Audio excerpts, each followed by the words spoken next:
Welcome to the Forbidden History Podcast. We're an independent podcast, and advertisements help keep us going.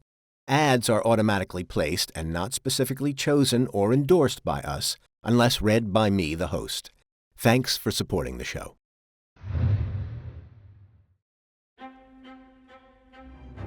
A fight to forge a railway through Australia's most impossible landscapes. The Tablelands line is in many ways a symbol of the human spirit. Trying to build a railway in such a swampy area, you would be right up here in water. The difficulty is immense. An underground discovery that would change the region's fortunes. The risks were rockfalls, explosions. People died. People had life-changing injuries. How could a secret World War II military base help in the fight against Japan? Whoever found the cure would win the war. And a silver bullet carving a path through the outback. There's no crossings. There's no barriers. The wildlife is on the tracks. There's a lot of secrets attached to it. The whole thing is just awesome.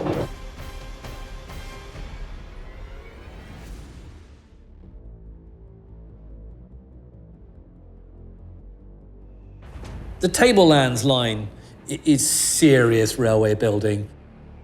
I mean, this isn't just negotiating a mountain pass or a swamp. It's kind of doing every challenge that you can possibly face and overcoming it. Imagine trying to survey when you cannot see the sky. Imagine you can't tell north from south by the position of the sun. This is an impenetrable forest to get through. On a wet, horrible day when it's absolutely teeming down with rain and there's water running down the track and you're soaking wet, covered in leeches, it takes another dimension. And of course, it comes at a great human cost. A lot of these poor people who had come from all over the world were working in atrocious conditions and worked to their death.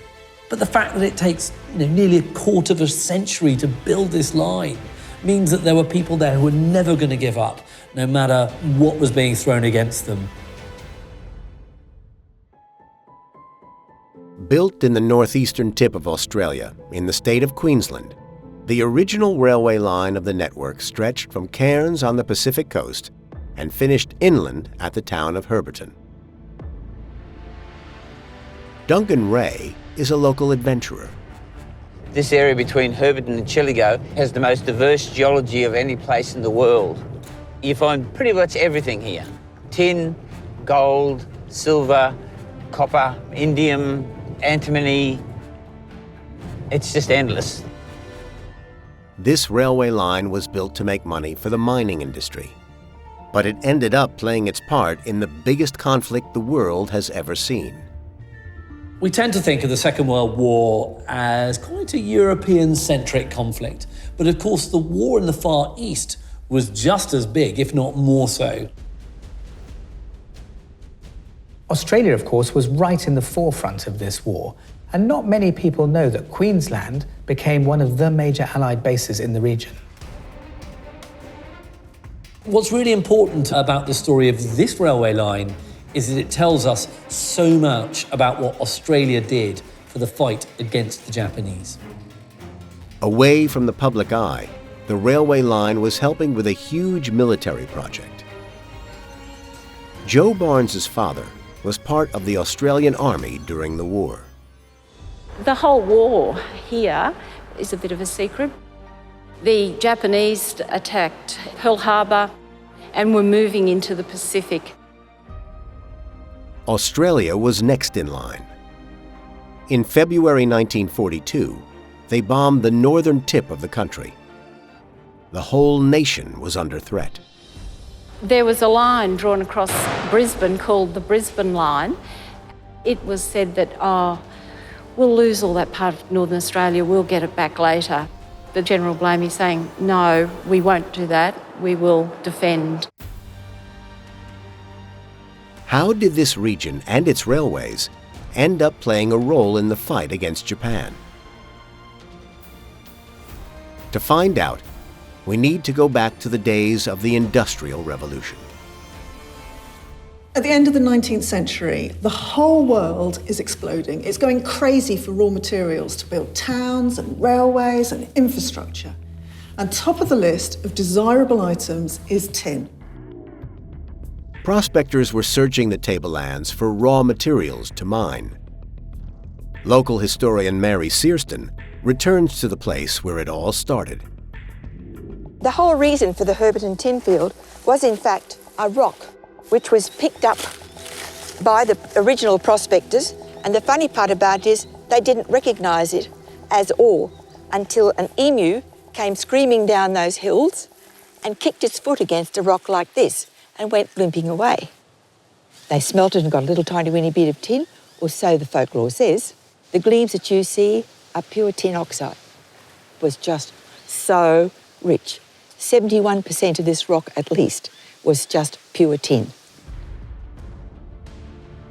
But this precious tin, so in demand across the world, was 40 miles inland from the coast.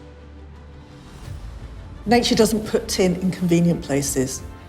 And to get it out the ground, you need equipment. And we're not just talking about a few wagon loads. We're talking about tons and tons of equipment. The tin ore was contained in the granite rocks that are in the area, and they had to be crushed down, one of those crushing mills. It's called a battery because there are 5 big steel feet that were lifted up and down, and any rocks that got caught underneath were crushed down to a very fine powder. It's ridiculous to be shifting that stuff by hand. They needed a mechanical way to do it. The only lines of communication between Herberton and the coast were muddy tracks that were washed away in the monsoon rainy seasons.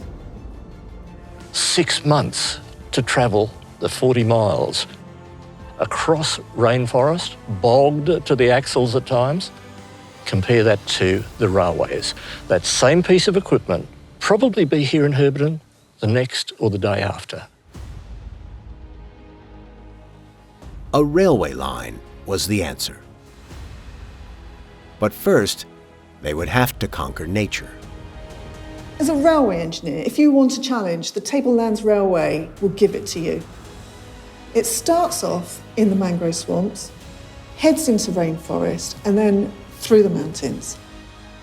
And then you'll find yourself in the bush environment. 4 incredibly different, very challenging environments in a relatively short distance.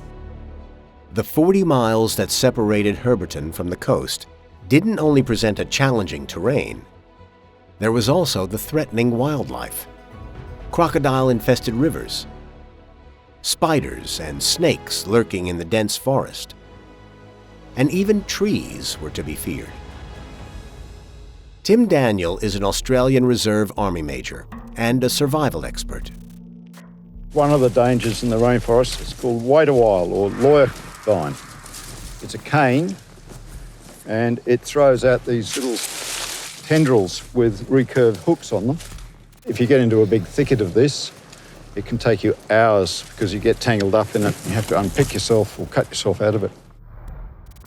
There's no shadows, there's no reference point, so unless you've got a compass and you understand the lie of the land, it's very difficult to navigate. Not only was it difficult to navigate, but the railway surveyors planned to cross the tribal lands of the First Peoples of Australia. For Aboriginal communities who had already been affected by decades of pastoral expansion, the railways brought a new wave of dispossession. In 1882, the authorities contacted an unusual man by the name of Christy Palmerston, a mysterious character with unknown origins, who they trusted to find a route for the railway to the coast.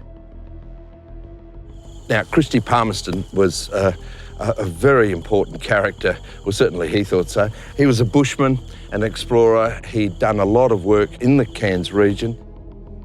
Palmerston relied on a young Aboriginal boy, Pompo, who likely had no say in the matter, to guide him through the ancestral indigenous tracks that crisscrossed the jungle. Christy Palmerston spent 3 months combing the country between Port Douglas and the Barron Gorge looking for suitable gradients, and he makes that remark that he just couldn't see where a railway could come through.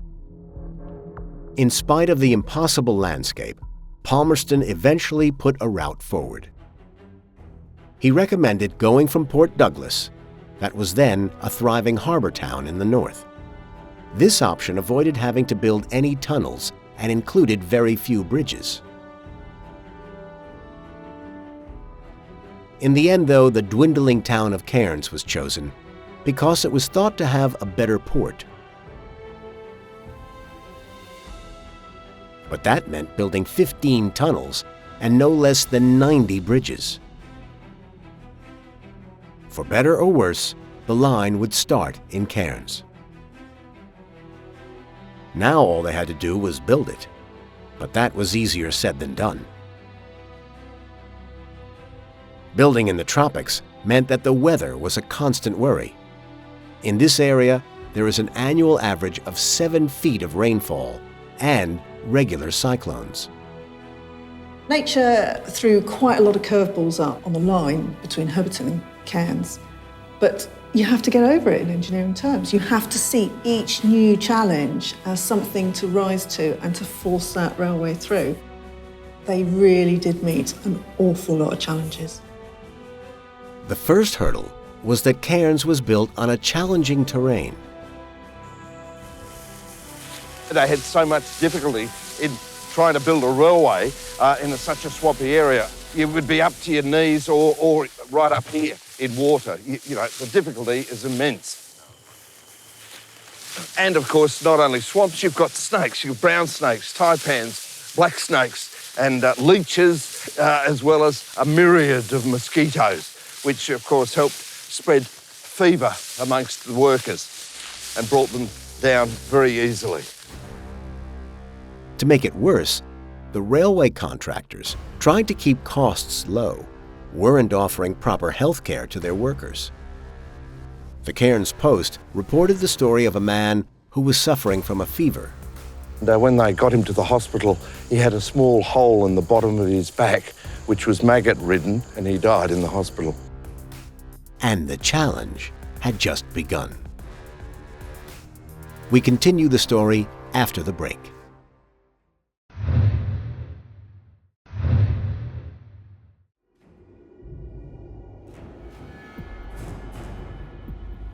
After the swamps, the railway builders had to reach the top of the tablelands by carving through the hostile jungle on a steep climb that went over 1,000 feet.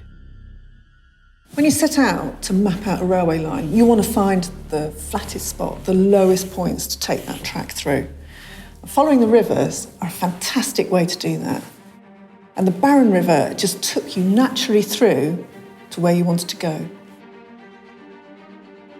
But using the river was not enough to keep the costs down. Monsoon season, mudslides, and multiple route changes meant that the expenses escalated. In the end, building the first 32 miles cost the equivalent of over $222 million in today's money. It was an incredible achievement, but in 1890, Australia hit a decade of financial turmoil. The funds for the line to Herberton were pulled out and building works were dropped. But one man stepped in.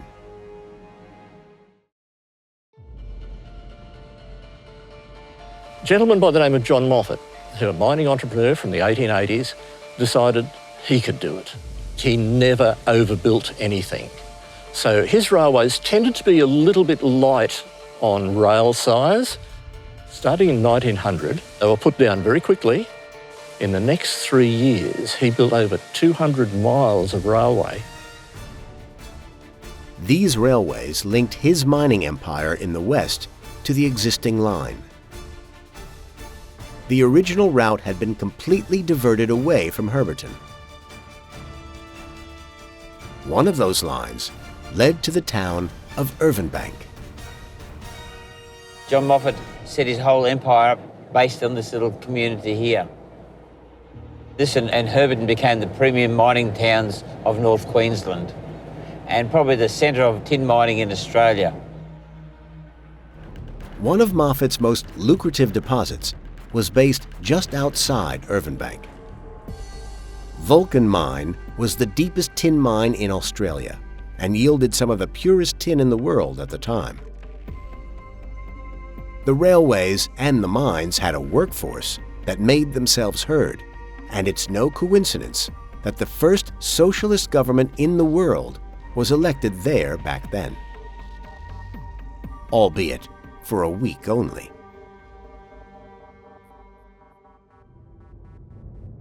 Despite a strong union and left-leaning policies, working underground was harsh, to say the least.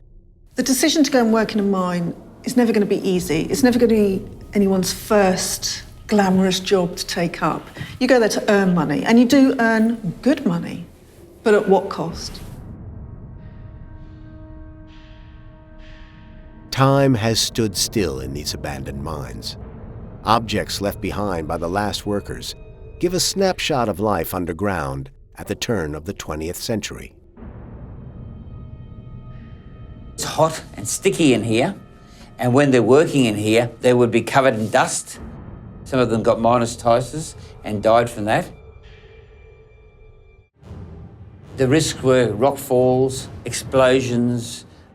My great uncle, he worked in a mine in Charters Towers, and at one stage the rock started moving and the timbers were starting to groan and creak under the weight of the falling or the loosening rock. So he held the timbers up while the other miners that were working with him were able to escape out of the mine. But the sheer weight of holding that up ruptured all his stomach, and he died a couple of days later, unfortunately. People died. People got sick. People had life-changing injuries. So that balance between the money in your pocket and your health had to be very, very carefully weighed up.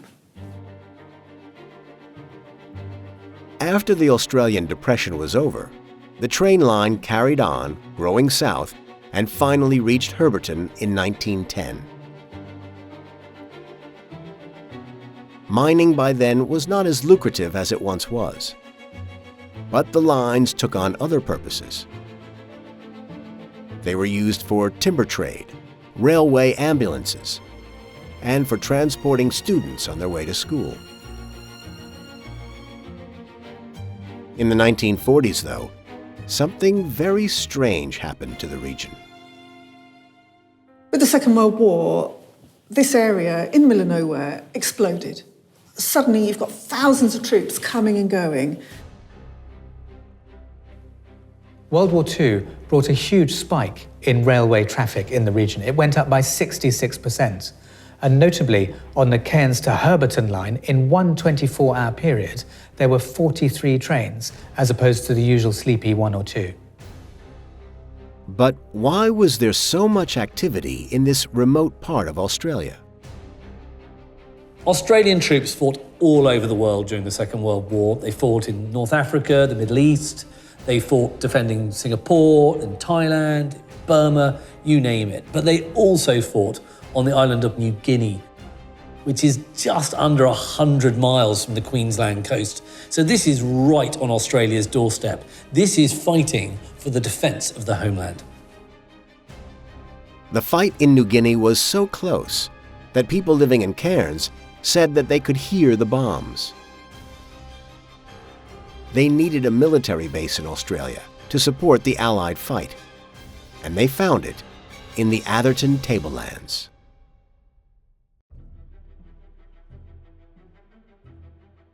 Part of the reason they chose this area is because of the railway. That infrastructure, that civil engineering, allowed huge numbers to come in and to be transported around, goods and people. That enabled the Australians to rapidly fortify the area and turn it into a military zone. This top-secret project transformed the area into a hive of activity. They built fortifications, radar stations, an airfield, anti-aircraft units, supply facilities, and barracks. They were all there to accommodate the tens of thousands of Australian and American troops that took over the sparsely populated region. Thanks to the tableland's mild climate and tropical geography, it was the perfect location for troops to prepare for fighting in the Pacific. Tim Daniel tells us more. We're in Kalunga, and we're on a feature I'd call Tactics Hill. And this was used by the 16th Brigade for training. And they dug in an entire battalion defensive position on this little ridge. Going around with a metal detector, we found piles of used cartridges from both Owen guns and Bren guns. It was used as a teaching device, and they practiced attacking and defending here. The railway line runs along on the other side of the river. It's well within weapons range. I think this position was chosen mostly because of its tactical teaching, but also the theory would have been that it blocked the use of the railway. So if the Japanese decided to advance along the railway, this position would have effectively prevented them from moving along the railway. North of Kalunga stands an old building which is the old Tolga station. Now a museum, there is very little clue to the pivotal role it played during World War II. Lottie Hasty remembers. You know, the railwaymen were kept very busy on keeping the lines up to date. They couldn't afford an accident with, you know, thousands of troops on board. It was a busy station. But Tolga Station hides another secret. A few kilometers along the railway, there are historic remains in a place called Rocky Creek. So today, what you can see at Rocky Creek is but a shadow of what it was like during the war. Much of the site is neglected. You've just got these old walkways left covered in bitumen. You've got some pipes left over from toilets and bathing blocks. But what are these abandoned remains doing in this area? And why are they so close to where the railway once ran? Rocky Creek was the biggest hospital complex in the Southern Hemisphere. The huge hospital complex built out of the bush, built where there was nothing there before. It was built incredibly quickly for a purpose, out of canvas and then later on bits of concrete on the foundations, in a very temporary kind of way. And eventually it became an enormous complex with 1,200 beds in the military zone, treating all sorts of patients, war wounded, those suffering from venereal disease and even psychiatric disorders. In its 3 years of operation, 60,000 patients were treated at the Rocky Creek Hospital.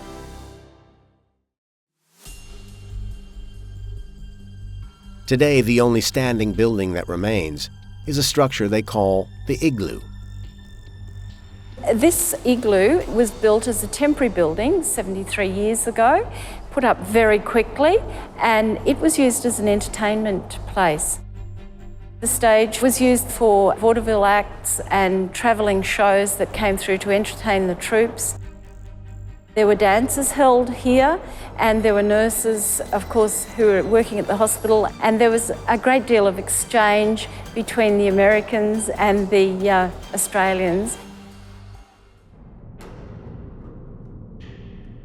But a more sinister business was taking place in the vast Rocky Creek complex. A secret experiment with the potential to help win the war in the Pacific. In the Southwest Pacific War, malaria was every bit as much a threat as the enemy. The US calculated that at any one time, 25% of their soldiers were incapacitated with malaria. Malaria is a disease that gives you very high fever, aching bones, aching joints, and it recurs. The way that the disease is spread is if a mosquito bites somebody who is infected and then bites somebody else who's not infected, the infection is spread that way. Mosquitoes thrive in humid, muddy, lowland terrains. The tablelands' high altitude away from these insects was a perfect location for the hospital to treat this disease.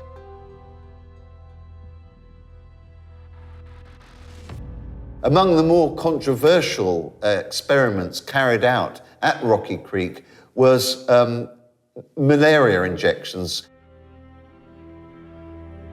I think the idea behind subjecting volunteers to the malaria bug was that as it affected Japanese as well as Allied soldiers, whoever found the cure for malaria would win the war.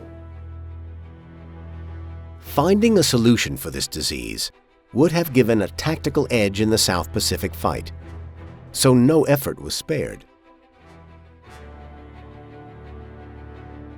In the midst of it all, the Tablelands Railway network was vital. Not only was it bringing patients in, it was also taking them away. There were 25 trains a day at times, bringing troops here for training and troops who were injured or sick. There are photos that I've seen of them putting people on stretchers through the windows because they didn't fit through the doors. There were so many patients that Rocky Creek, despite being vast, was not enough. To remedy it, ambulance trains were working around the clock to move patients onto hospitals in the South. Those trains were given priority all along the coast.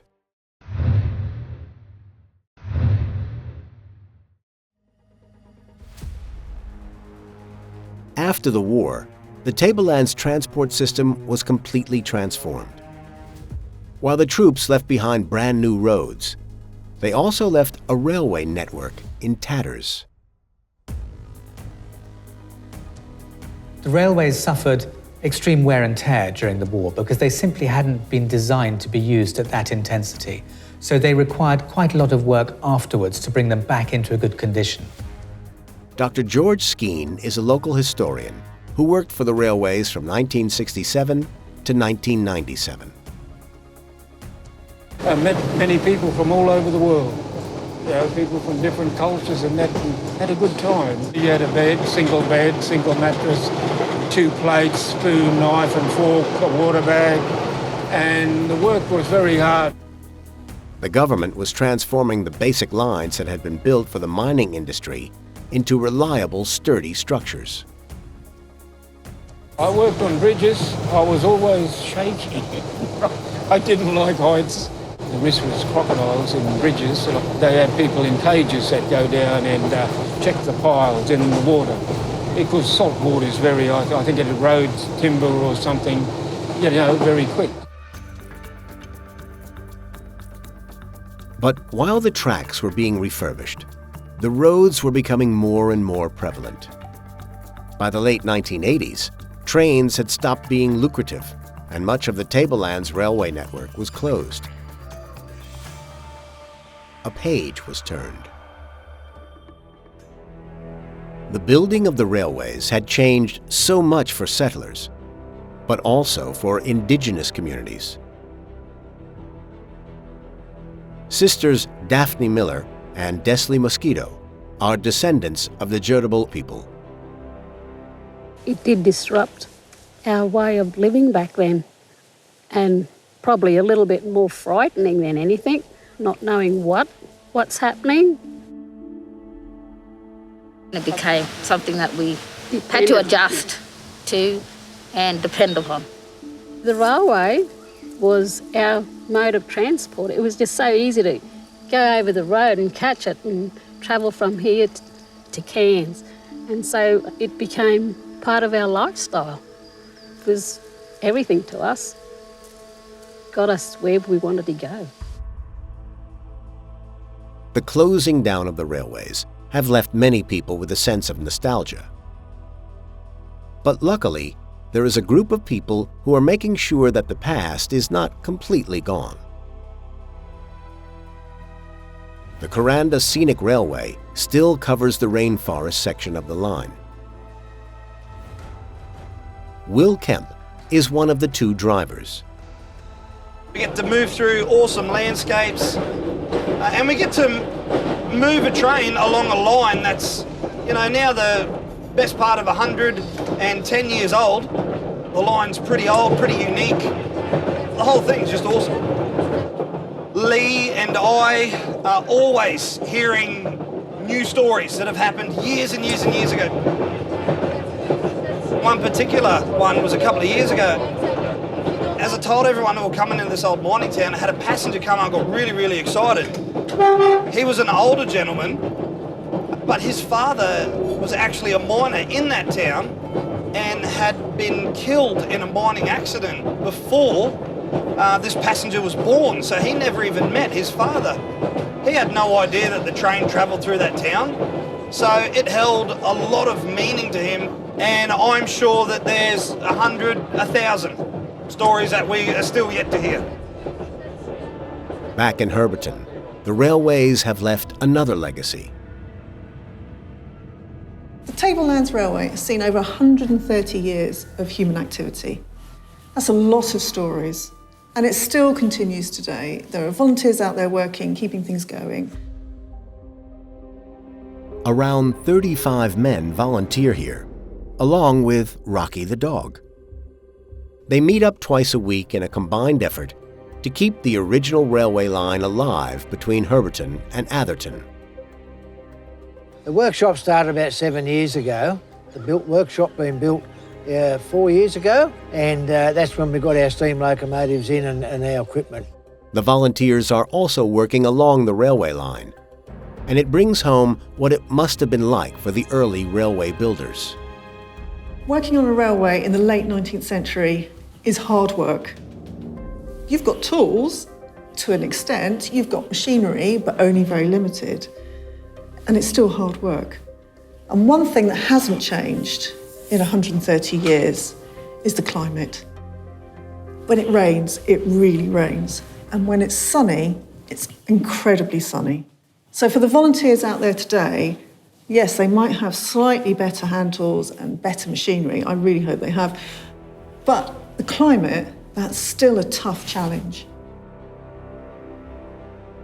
From the very beginning, the Tablelands Railway story has been an epic saga of loss and triumph over the elements.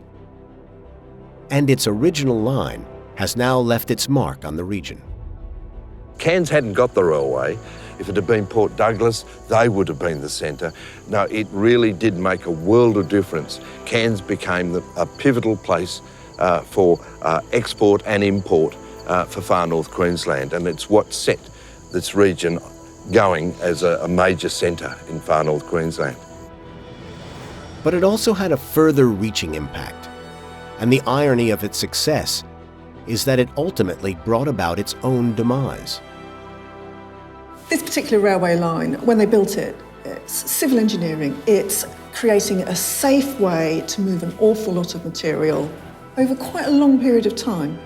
But suddenly, World War II happens and everything changes. The railway network allowed things to get moving very quickly. At that point, they built a road.